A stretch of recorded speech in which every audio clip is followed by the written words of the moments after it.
Assalamualaikum warahmatullahi wabarakatuh.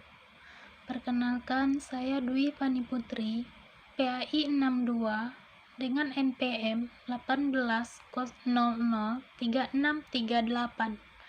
Baiklah, saya akan menyampaikan materi mengenai tugas, peran, dan fungsi guru dalam pendidikan dengan mata kuliah Etika dan Profesi Guru dengan dosen pembimbing Bapak Dr. John Helmy MP. Baiklah, saya akan menjelaskan mengenai tugas, peran, dan fungsi guru dalam pendidikan. Yang pertama, pengertian profesi guru.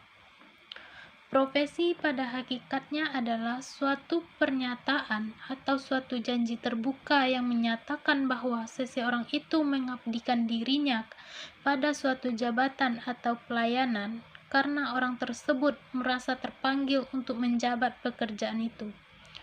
Adapun guru merupakan unsur yang sangat penting dan tidak bisa diabaikan begitu saja dalam proses belajar mengajar. Sebab guru dapat menentukan berhasil atau tidaknya sebuah proses belajar mengajar tersebut. Oleh karena itu, dalam proses pendidikan dan pengajaran perlu tersedianya guru yang qualified. Artinya, ialah guru di samping menguasai materi pelajaran, guru juga mempelajari metode mengajar, juga mengerti tentang dasar-dasar pendidikan. Guru memiliki tugas, baik yang terikat dengan dinas maupun di luar dinas dalam bentuk pengabdian.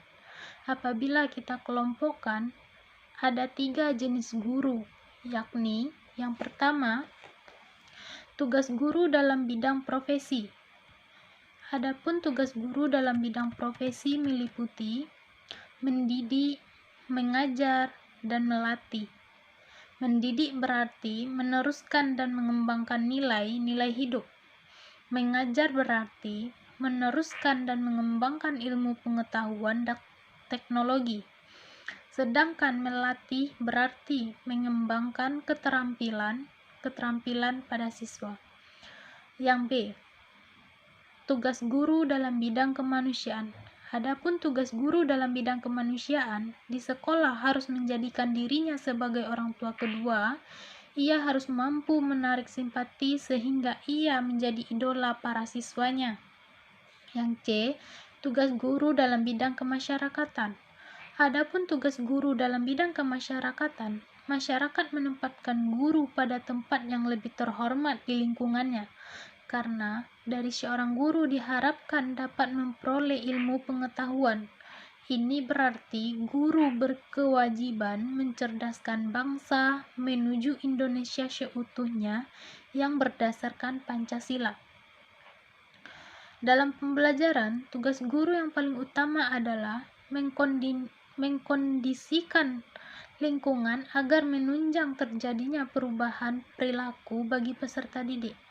Umumnya, pelaksanaan pembelajaran mencakup 3 hal, yaitu yang pertama pretest, yang kedua proses, yang ketiga post-test. Baiklah, saya akan menjelaskan satu persatu. Yang pertama yaitu pretest atau tes awal. Pada umumnya, pelaksanaan proses pembelajaran dimulai dengan pretest. Pretest ini mempunyai banyak kegunaan dalam menjajaki proses pembelajaran yang akan dilaksanakan. Oleh karena itu, pretest memegang peranan yang cukup penting dalam proses pembelajaran. Yang kedua yaitu proses. Proses pembelajaran perlu dilakukan dengan tenang dan menyenangkan. Hal tersebut tentu saja menurut aktivitas dan kreativitas guru dalam menciptakan lingkungan yang kondusif. Proses pembelajaran dikatakan efektif apabila seluruh peserta didik terlibat secara aktif, baik mental, fisik, maupun sosialnya. Kualitas pembelajaran dapat dilihat dari segi proses dan dari segi hasil. Yang ketiga yaitu post-test. Pada umumnya, pelaksanaan pembelajaran diakhiri dengan post-test. Sama halnya dengan pre-test, post-test juga memiliki banyak kegunaan, terutama dalam melihat proses pembelajaran. Fungsi post-test antara lain dapat dikemukakan sebagai berikut. Yang pertama, untuk mengetahui tingkat penguasaan peserta didik terhadap kompetensi yang telah ditentukan, baik secara individu maupun kelompok.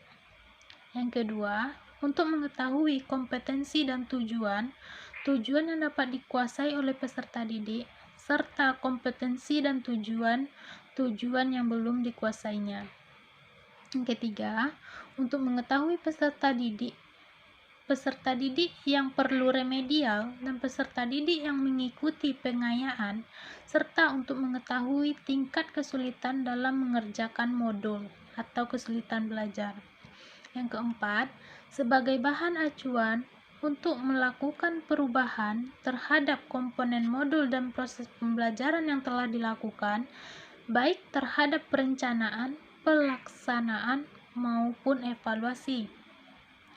Dalam Undang-Undang Republik Indonesia Nomor 20 Tahun 2003 tentang Sistem Pendidikan Nasional, Pasal 39 ayat 1 dan 2 dinyatakan bahwa yang pertama, tenaga pendidikan bertugas melaksanakan administrasi, pengelolaan, pengembangan, pengawasan, dan pelayanan teknis untuk menunjang proses pendidikan pada satuan pendidikan. Yang kedua, pendidik merupakan tenaga profesional yang bertugas melaksanakan proses pembelajaran, menilai hasil pembelajaran, melakukan pembimbingan dan pelatihan, serta penelitian dan pengabdian pada masyarakat, terutama bagi pendidik pada perguruan tinggi. Selanjutnya yaitu menurut Hamdani Bakran Az-Zaki, ada beberapa hal yang mendasari dari tugas dan tanggung jawab seorang guru, khususnya dalam proses pendidikan dan pelatihan pengembangan kesehatan rohani atau ketakwaan. Antara lain, yang pertama, sebelum melakukan proses pelatihan dan pendidikan, seorang guru harus benar-benar telah memahami kondisi mental, spiritual dan moral, bakat dan minat, maka proses aktivitas pendidikan akan dapat berjalan dengan baik. Yang kedua, membangun dan mengembangkan motivasi anak didiknya secara terus-menerus tanpa ada rasa putus asa. Apabila motivasi ini selalu hidup, maka aktivitas pendidikan atau pelatihan dapat berjalan dengan baik dan lancar. Yang ketiga, membimbing dan mengarahkan anak didiknya agar dapat senantiasa berkeyakinan, berpikir, beremosi, bersikap dan berperilaku positif, berparadigma pada wahyu ketuhanan, sabda dan keteladanan kenabian. Yang keempat, memberikan pemahaman secara mendalam dan luas tentang materi pelajaran sebagai dasar pemahaman teoritis yang objektif, sistematis, metodologis, dan argumentatif. Kelima yaitu memberikan keteladanan yang baik dan benar bagaimana cara berpikir, berkeyakinan, beremosi, bersikap, dan berperilaku yang benar, baik dan terpuji, baik di hadapan Tuhannya maupun di lingkungan kehidupannya sehari-hari. Yang ketujuh, membimbing dan memberikan keteladanan bagaimana cara melaksanakan ibadah-ibadah itu akan mengantarkan kepada perubahan diri, pengenalan dan perjumpaan dengan hakikat diri, pengenalan dan perjumpaan dengan Tuhannya, serta menghasilkan kesehatan rohaninya.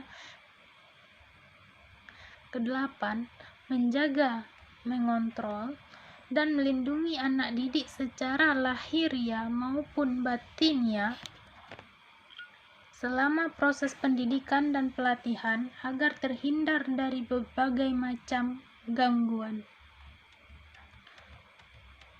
9. Menjelaskan secara bijak atau hikmah apa-apa yang ditanyakan oleh anak didiknya tentang persoalan-persoalan yang belum dipahaminya. 10. Menyediakan tempat dan waktu khusus bagi anak didik agar dapat menunjang kesuksesan proses pendidikan sebagaimana diharapkan. Selanjutnya yaitu peran guru. Guru sering dicitrakan memiliki peran ganda yang dikenal dengan emas limdek atau edukator, manajer, administrator, supervisor, leader, inovator, dinamisator, evaluator, dan fasilitator.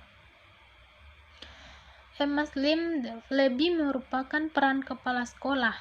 Akan tetapi, dalam skala mikro di kelas, peran itu juga harus dimiliki oleh para guru. Baiklah, saya akan menjelaskannya. Yang pertama yaitu edukator. Edukator merupakan peran yang utama dan terutama, khususnya untuk peserta didik pada jenjang pendidikan dasar, SD, dan SMP. Peran ini lebih tampak sebagai teladan bagi peserta didik, sebagai role model, memberikan contoh dalam hal sikap dan perilaku, dan membentuk kepribadian peserta didik. Yang kedua, manajer.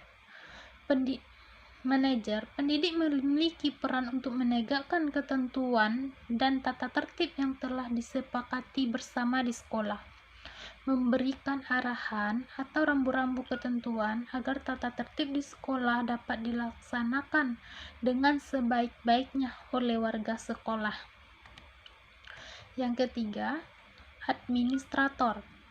Guru memiliki peran untuk melaksanakan administrasi sekolah, seperti mengisi buku absensi siswa, buku daftar nilai, buku rapor, administrasi kurikulum, administrasi penilaian, dan sebagainya.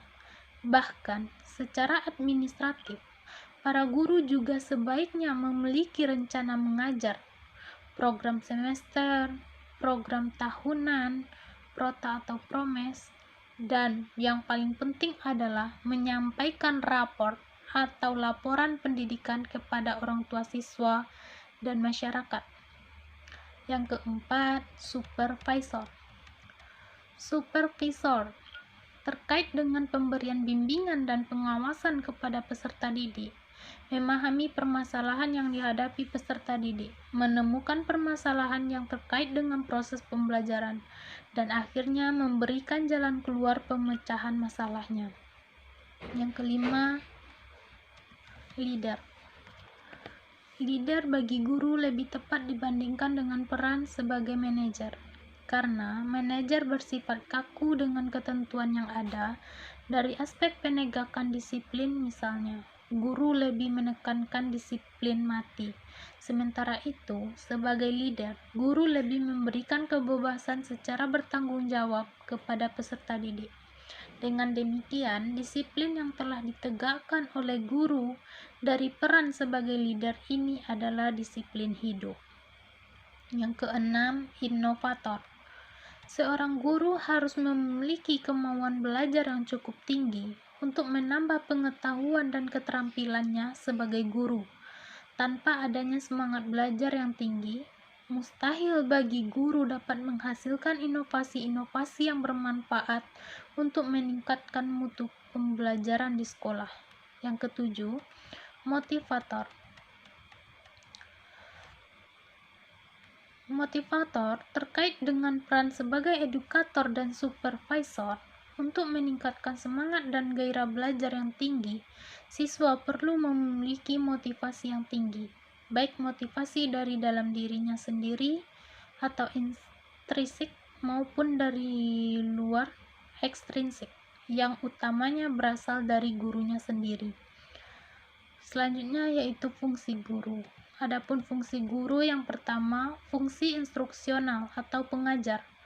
Fungsi guru ini, seorang pengajar perlu membuat perencanaan terkait program pengajaran, kemudian melaksanakan program yang telah disusun tersebut, dan membuat penilaian setelah melaksanakan program tersebut. Yang kedua, fungsi edukasional atau pendidik. Berfungsi untuk mengarahkan murid-muridnya untuk memiliki kepribadian yang baik dan mulai Setiap guru perlu mendidik muridnya agar bisa menjadi seorang yang berpikir dewasa. Yang ketiga, fungsi manajerial. Di dalam kelas, guru juga bertindak sebagai manajer yang bertanggung jawab atas lingkungan kelas. Hal ini dapat membuat proses pembelajaran menjadi lebih menyenangkan, sekaligus memberikan contoh yang baik dalam menjaga kelas. Dengan begitu, guru tidak hanya membantu siswa dalam memahami pelajaran, namun juga menunjukkan cara yang efektif dalam belajar serta mengembangkan kebiasaan bekerja. Baiklah, mungkin itu saja materi saya. Kalau ada salah, Assalamualaikum warahmatullahi wabarakatuh.